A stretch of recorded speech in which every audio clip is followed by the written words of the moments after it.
I'm struck by the hypocrisy of the advocates of cryptocurrency. They come in and they say cryptocurrency is wonderful because it's digital and it's high-tech and it's innovative, and then they propose a bill which, in the words of the ranking member, is an anti-innovation bill.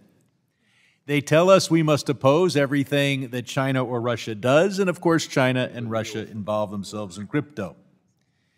There is a balance between law enforcement on the one hand and privacy on the other.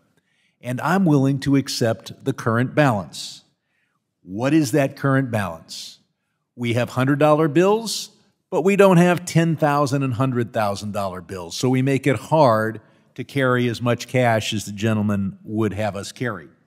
We have outlawed the $1 million and the $10 million bearer bonds to make it easy to carry large amounts of value without any fingerprints on it.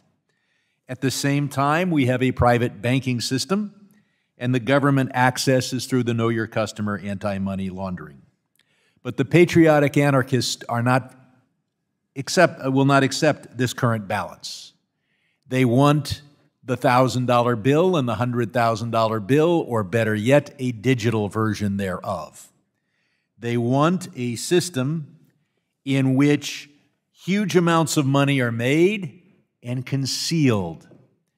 And they describe the U.S. government as Darth Vader. No, it is not right for all the power in this world to be in the hands of the crypto bros. It is appropriate for the American people and their democratically elected institutions to have a role in finance. What is the effort of cryptocurrency here? I think it will be unsuccessful, but it's trying to become a currency. One of those efforts is to try to make the dollar as impaired as possible, because that's its competition. To do that, try to prevent the dollar from being digital.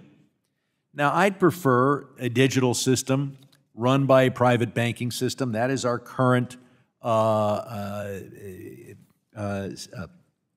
weighing of the balance between privacy and law enforcement. But to stop all innovation on the one hand, while trying to pave the road for the crypto bros on the other, shows where they're trying to go. Now, keep in mind, this is a pilot program. Keep in mind, no one has to have any no one has to have any digital currency. And keep in mind, we already have, in effect, a digital system with the Treasury. It's called Treasury Direct, and you buy U.S. bonds directly from the Treasury, and the Treasury knows you own those bonds. So we have a system now that is voluntary, where you can have an account with the Treasury. This system gives us a chance to take it into the 21st century. So what is the object of those who want a totally unaccountable, untraceable, Wild West system? It is to make the income tax a tax only on wage earners. I'm here to tell you, as the former head of the second largest tax agency in the country, if we go to a system in which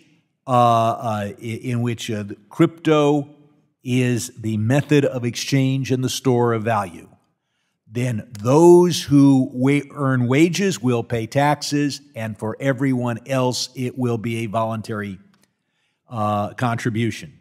As Sam Bankman-Fried has demonstrated, crypto is perfect for hiding from your creditors, and while his body may be in jail, his money cannot be found. And it is a perfect system it's usually men hiding their assets from the family court. So the patriotic anarchists want to hobble the dollar, promote crypto, go to a system in which we go totally toward privacy and zero to law enforcement. They describe any attempt to enforce American laws as the action of Darth Vader and the Empire. And all I can say is it appears, and I say this reluctantly, that every time a billionaire cheats on his taxes, a member of the Freedom Caucus earns his wings. This is a pilot program. It is completely voluntary. Many Americans already have accounts with the Treasury, whether it's Treasury Direct to invest or, as the gentleman from Illinois points out, your tax account. I'd be willing to support this bill if it also ended crypto. I'd be willing to support this bill if it also ended crypto and put us at the balance that we've had for many, many decades between, on the one hand, privacy, and on the other hand, law enforcement. But the gentleman from Ohio, I think, I compliment him for his honesty, says the purpose here is to end Know Your Customer, end the anti-money laundering, end the Bankruptcy Secrecy Act, and transfer power from the American government, controlled by the American people, to the Elon Musks and Sam Bankman-Frieds of this world. The object here is to turn crypto into an efficient currency that is digital, while hamstringing the dollar so that it can't be digital, and then come and say, oh my God, we need cryptocurrency in order to enjoy the efficiencies of having a digital currency. The idea that this is going to, I think one of the speakers for this bill said that people aren't banked because they oppose the, quote, surveillance state. People aren't banked because they don't have any money. It's amazing. The people who aren't banked are the people who don't have any money.